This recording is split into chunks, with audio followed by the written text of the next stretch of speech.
Balik lagi bersama gue di Ali Dwi. Di video kali ini gue akan review tas lagi. Yang katanya orang itu sih, ini tuh apa ya? Digadang-gadang brand Sultan. Atau, wih serigala tidur tuh. Wih rubah tidur tuh ya kan? Ini tasnya.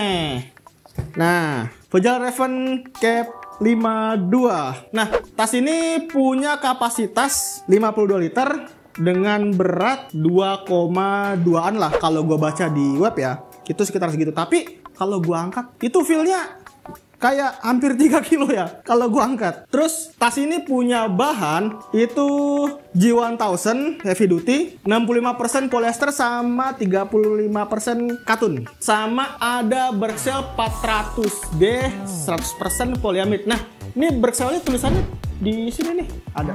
Cuman letak bahan Berxelnya itu di bagian kiri kanan sama bawah. Selanjutnya kita bahas kompartemen di tas ini. Yang pertama ada kompartemen bagian utama. Kompartemen utama. Nah, di sini. Nah, di kompartemen pertama ini menurut gua luas juga sih, gede coy. Ini ada, mungkin kalau di kamera nggak apa ya, begitu katanya. Ini ada apa sih, tag gitulah, tag dari ya Fjällräven itu sendiri. Nah, di kompartemen utama ini lu bisa simpen ya tenda, logistik lah, nesting lah, apalagi flashlight juga bisa, alat makan minum juga bisa di sini. Kita selanjutnya di bagian top lid atau bagian kepala carrier. Nah, kepala carrier ini ada 2 kantong ya, luar sama dalam. Kalau di bagian luar sini lu bisa buat simpen apa? P3K juga bisa. Terus apalagi? Raincoat juga bisa sih, mungkin yang ultralight ya. Kalau misalkan gak ultralight itu kayaknya nggak muat. Sama apa lagi ya? Powerbank juga bisa. Sama apa lagi? Kamera GoPro mungkin bisa, action cam di sini bisa. Terus center atau lampu tenda juga bisa di kepala carrier sini, gitu kan. Selanjutnya nih di bagian top lid bagian dalam ya. Tapi yang apa ya, yang menarik menurut gua Fjällräven ini ada tulisan name sama kontak ya. Gua nggak tahu sih maksudnya ini nama dari si pembelinya atau gimana gitu kan. Terus di kontak ya mungkin nomor lu atau nomor siapa gitu kan. Ini ada sleting. Nah, sleting ini kegunaannya nggak jauh beda sih sama bagian kompartemen bagian top lid bagian atas ini. Itu nggak jauh beda. Bisa buat nyimpan apa ya, macem-macem. P3K juga bisa taruh di sini. Terus powerbank juga bisa. Pokoknya nggak jauh beda sama kompartemen bagian atas. Selanjutnya kita ke kompartemen bagian depan. Nah, kompartemen bagian depan ini luas ya. Kayak apa sih? Bukanya tuh letter U. Di dalam ini ada kantong lagi sih. Ada dua sleting. Nah, tapi di sini ya gua apa ya? Bisa buat gimana apa ya? Flashlight mungkin bisa. Di sini muat sih flashlight. Terus ponco atau raincoat bisa. Selanjutnya kita ke bagian sini nih. Hip belt. Di hip belt ini kan ada 2 kantong. Kiri sama kanan. Di sini bisa lu simpen buat HP juga bisa sih. Cuman kayaknya ini HP-nya apa ya namanya? Kalau untuk ukuran 5 inch 5,5 lah kayaknya. Itu kayaknya nggak muat deh. Ini ukurannya 4 sampai ukuran 5 inch. Kayaknya masih muat ya. Kalau untuk 5 lebih dari 5 inch maksudnya itu kayaknya nggak muat. Di sini ya bisa buat simpan HP, terus perintilan kayak apa ya? Tali prusik, terus ya pokoknya tali-talian lah, perintilan itu sama jajaran kayak permen ya bisa di sini gitu kan. Sama di bagian samping, di samping kiri kanan ini kan ada apa ya, slot juga nih. Nah kalau di sini ya kalian udah pada tahu sih gunanya buat apa kan. Bisa buat nyimpen apa ya, frame, terus apa lagi, matras gulung, terus apa lagi, botol minum. Selanjutnya kita bahas kelebihan dari Fjällräven Cap 52 ini. Ini kelebihan menurut gue ya. Jadi kalau memang misalkan lu punya kelebihan lain ya nggak apa-apa, tulis aja di kolom komentar gitu kan.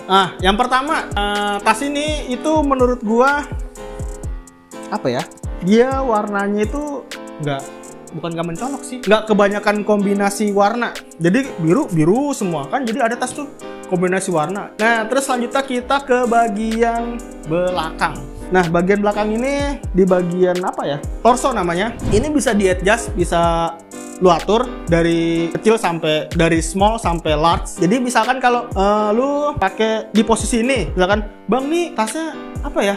Kok kayaknya masih longgar gitu kan? Ya bisa lu kecilin. Jadi mungkin paling bawah. Nah, cara ngecilin kan di sini ada buckle nih. Begitu buckle lu lepas, cetrek gitu kan bunyinya. Nah, habis itu lu atur aja, lu adjust atas bawah. Kalau misalkan menurut lu itu udah pas, tinggal kencengin, tarik nih, ada ininya.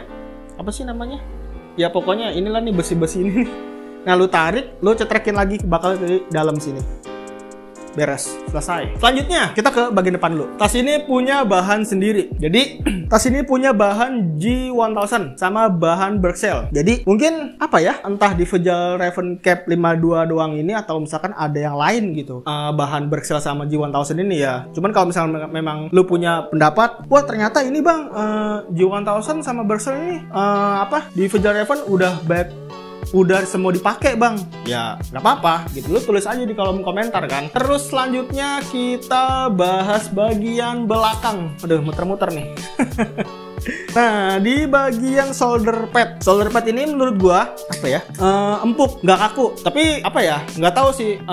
Begitu nanti gua bawa beban berat itu di sini di bahu, maksudnya itu sakit apa enggak? Ya gua nggak tahu. Mungkin kalau lu pernah bawa tas ini dengan beban berat, ya bisa dibilang berat, tapi masih enak, ya berarti gua nggak rugi beli tas ini. Selanjutnya kita bahas kompartemen. Nih, jadi ada beberapa tas itu kan nggak menyediakan jalan pintas lah istilahnya. Jalan pintas menuju ke kompartemen utama. Nah, kalau di sini ada nih startingnya di bagian pinggir sini. Nah, tinggal lu buka aja. Nah, di sini langsung lu bisa ambil tembusnya langsung ke kompartemen utama. Jadi kalau ini fungsinya itu misalkan lu lagi keadaan darurat, misalkan lagi teman lu ada ngedrop atau misalkan butuh cepet-cepet lapar misalkan. Ya udah lu tinggal ambil di sini aja, tinggal buka, ambil, beres, tutup lagi.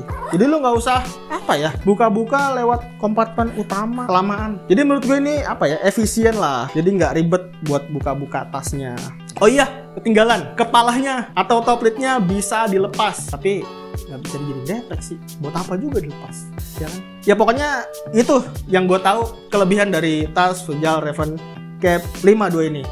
Selanjutnya kita bahas fitur dari Visual Raven Cap 52 ini. Ya menurut gue fiturnya nggak beda jauh sama tas carry pada umumnya sih. Malah bisa dibilang kayaknya sama aja gitu. Dimulai dari misalkan ini nih, peluit ada, strap dada ada, terus tracking pole holder ada, lubang water bladder di sini ada. Selanjutnya kita bahas tentang kekurangan dari tas Visual Raven Cap 52 ini. Kita balik ke depan dulu. Nah, yang pertama ini nggak bisa dijadikan depek top lidnya. Tapi ya buat apa juga ya? Tadi kan ini bisa dilepas, cuman nggak bisa ya dijadiin depek. Jadi buat apa juga? Mungkin buat lu yang istilahnya improvisasi lah ya. Misalkan lu ada tali tambahan nih. Wah, gua ada tali tambahan, tali wing tambahan, mungkin bisa ditambahin sih. Jadi lu kayak bikin tas selempang mungkin, atau depek juga bisa mungkin ya. Mungkin ya, gue juga belum pernah coba sih. Nah, selanjutnya kita ke bagian belakang. Di bagian belakang ini atau back system ya, menurut gue masih ada area area hotspotnya. Maksudnya hotspot itu jadi sirkulasi udaranya lah masih ada kurang namanya istilahnya ya, breathable lah, atau tempat napas punggung gitu. Jadi leganya cuma di sini doang. Jadi di sini tuh kayak kurang. Terus sama harganya mahal. Ya memang mahal, ya ada harga, ada kualitas gitu kan. Cuman ya menurut gue memang ini mahal sih. Cuman kalau untuk kualitas diuji di mana gue nanti pas pendakian, ya gue nggak tahu sih ini tasnya seberapa enak gitu. Gue nggak tahu. Yang gue tahu cuman bahannya, ini bagus gitu. Secara digendong itu gue dibawa lah, maksudnya itu gue belum tahu ya, karena gue belum pernah coba. Nah, kita ke oper bagian belakang lagi nih. Di bagian hip belt sini nih nggak bisa lu adjust. Jadi mungkin yang punya badan oversize, jadi mungkin agak kesulitan di sini. Jadi kalau oversize itu kan ukuran pinggangnya itu kan gede ya.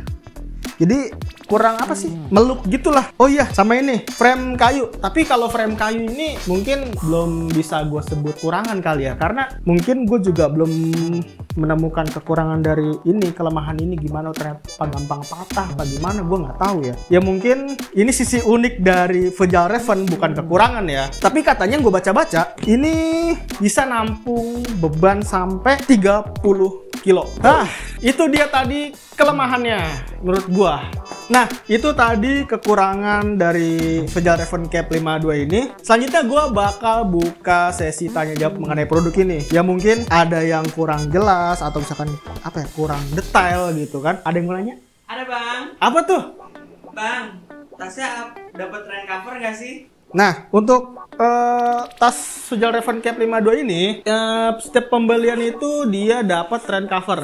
Nah, rain cover itu di atas ini nih, warna biru.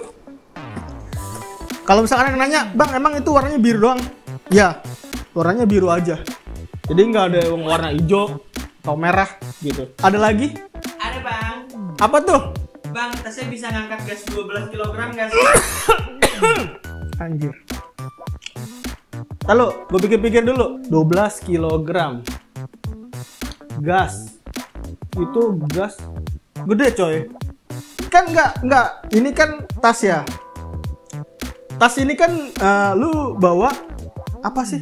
Gas. Ya, gas portable. Bukan gas 12 kilo dong. Lu enggak 12 kilo lu mau buat apa? Enggak, lu mau buka warung pecel di atas. Ada lagi nggak? Ada bang. Apa tuh? Harganya berapa sih bang? Untuk harga dari Vejal Raven Cap 52 ini bisa lu dapat di harga 5.049.000. Ya genepin lah 5.050.000 gitu kan. Dan mungkin ada yang penasaran. Penasaran karena kenapa sih harganya kok bisa dibilang overpriced gitu. Jadi gini, ini yang menurut gua baca-baca sih ya. Yang pertama itu yang dia punya bahan sendiri. Itu G1000 atau G1000 sama Berkshire. Terus yang kedua itu dia, yang gue baca-baca sih ya, dia tuh terbuat dari bahan apa ya, bisa dibilang ramah lingkungan. Kalau ramah lingkungan seperti apa gue kurang tahu juga sih ya. Gue pasti kurang tahu detail juga. Mungkin di sebelah gue nih ada artikel, mungkin bisa kalian baca gitu kan. Dan yang terakhir, menurut gue tas ini produksinya itu nggak sebanyak tas yang lain gitu. Maksudnya kayak Frela misalkan, Atmos produksinya banyak gitu kan. Terus Osprey Ether, banyak. Tapi kalau ini produksinya nggak sebanyak dia. Jadi ya bisa dikatakan jadi ya lebih dikit dari mereka. Makanya mahal gitu. Nah, gua selanjutnya ada video cuplikannya. Tas ini gimana pas dipakainya, gimana bentuknya. Mungkin lu ada yang penasaran ya kan? Ini videonya.